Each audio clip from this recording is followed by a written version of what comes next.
ocean nothing floats on. I'm a sky that nothing wants to fly in. I'm a sun that doesn't burn hot. I'm a moon that never shows its face. I'm a mouth that doesn't smile. Hi guys, it's RainbowFurWolf here, and this video is going to be on my septum piercing. And honestly, I'm pretty sure not a lot of you knew I had one, unless you know me in person and you've seen me wearing it. But the struggle was my family didn't know I had it up until now, so I couldn't really make a video or tell people about it. And that's been a struggle. But they know now because I told them, and it's all good, so I can make this and help you guys with any questions you have or anything you want to know.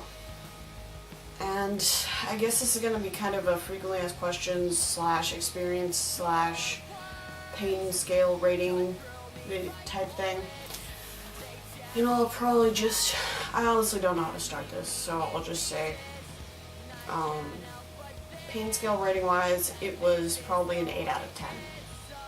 Meaning it was really bad. I mean, I've had my fair share of piercings, and I can honestly say this is the most painful one I've ever had.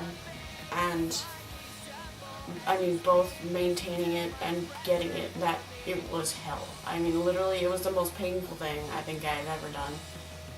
And, well, piercing related, I mean, not ever done ever, you know, otherwise it would be a 10, but it just, know that it hurts a lot, and I wouldn't recommend getting it as your first piercing unless you have like a insanely high pain tolerance and you know you have a high pain tolerance. Don't just guess, because it's gonna hurt. And honestly, I know my friends that have it done, and some of them have tried piercing it themselves and getting it done by other people, and it's their choice. I'm not saying it's the right way to do it, but so yeah, and then they couldn't really, they got the needle barely through their nose, and they had to chicken out because it hurt so bad, and they had a really low pain tolerance, and they couldn't handle it. And so yeah, just be aware, everyone's pain tolerance is different, and it's your choice, but be smart about what you do to your body. I mean, if you're gonna get a piercing and you want to keep it for a long time, I would definitely recommend getting your septum done because of how easy it is to hide and how it doesn't leave any scars, and it doesn't really, anyway, just know that it hurts, okay? I mean, I guess I don't know what else to say, but it hurts a lot. And the second question I often get is usually how I got it done, or how I did it, or where I got it done. And how I got my septum pierced is the most stupid mistake I have ever made in my life, and I am in no way ever telling anyone to do what I did. So the thing was, when I pierced it, I used a safety pin, which is a no-no for all piercings. Never use a safety pin because they are unclean, they are unsanitized, and they're not a gauge. I mean, you can't find any jewelry that it's that size. It's just really unhealthy, it's bad, it's not sharp at all. Do not use safety pins ever for any reason. Just don't, but I did, and it was a huge mistake. So I got the safety pin through my nose, and I left it there for like 30 minutes, and then when I started trying to put the jewelry in, the horseshoe ring, I realized that it wasn't the right gauge. And I had to take this sewing needle that I had, which was like significantly bigger than the safety pin was, and I had to pull the safety pin out through one side and shove the sewing needle through the other. And then I left that in for 30 minutes and took it out, put the jewelry in. But putting the jewelry in, it honestly took me like 2 hours. It hurt worse than getting the needle through. It hurt worse than the safety pin. and it was terrible. It was honestly, just don't do it. I was crying, and I mean, I wasn't crying, I guess. I mean, it's just like, it's your nose, it makes your eyes water, snot is everywhere, there's blood everywhere. It's not good, okay? It's not a fun time. But yeah, so then I got the jewelry in, and it honestly took me another hour or so to figure out how to screw on the balls the right direction. And I was not the smartest individual. I am not the smartest individual.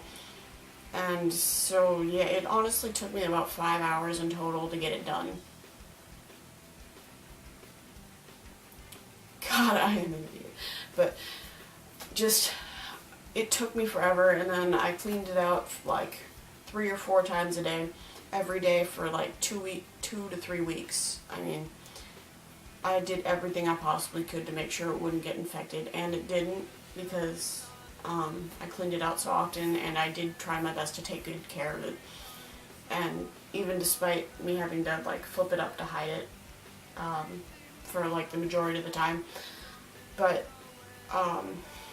people say you're not supposed to flip it up because it makes it heal weird, it's more likely to get infected, and honestly, all of that is true. I mean, mine kind of healed differently than it should have, and it took longer to heal, but I didn't have any problems with infection because, as I said, I cleaned it out so many times.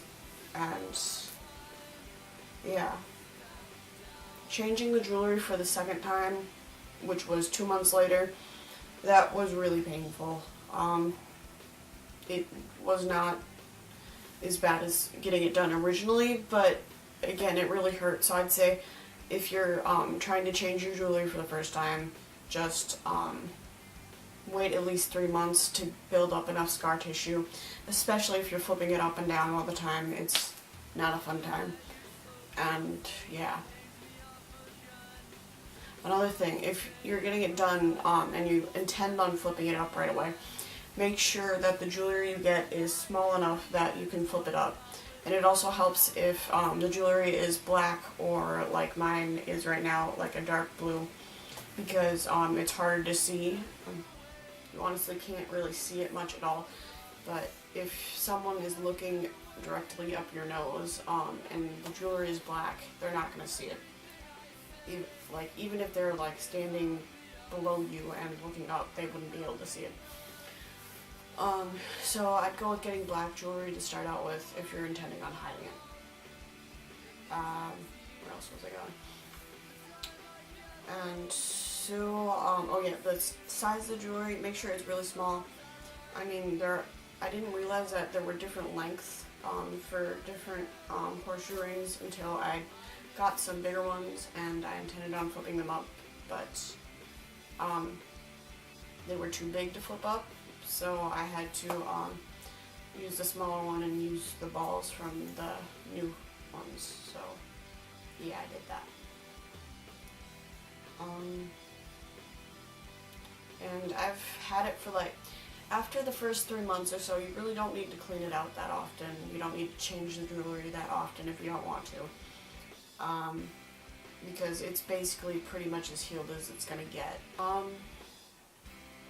And I guess that's really all I know about my piercing, and I've had it for 1.5 years, and it's about as healed as it's gonna get, and I'm really happy with it now, honestly. I think it was worth getting through, despite all the pain and hell I went through. But I'm happy with it, I'm glad I have it, and yeah, I'd like to say I'm proud of it, but I mean, it's not much to be proud of, you know? If you guys have any other questions, just comment on this video, or inbox me, or contact me on any of my social media sites like Twitter, Tumblr, Facebook, here, anything really. I'll leave links in the description. So, I hope you like this video. Please rate it up and subscribe. I love all you guys, and bye.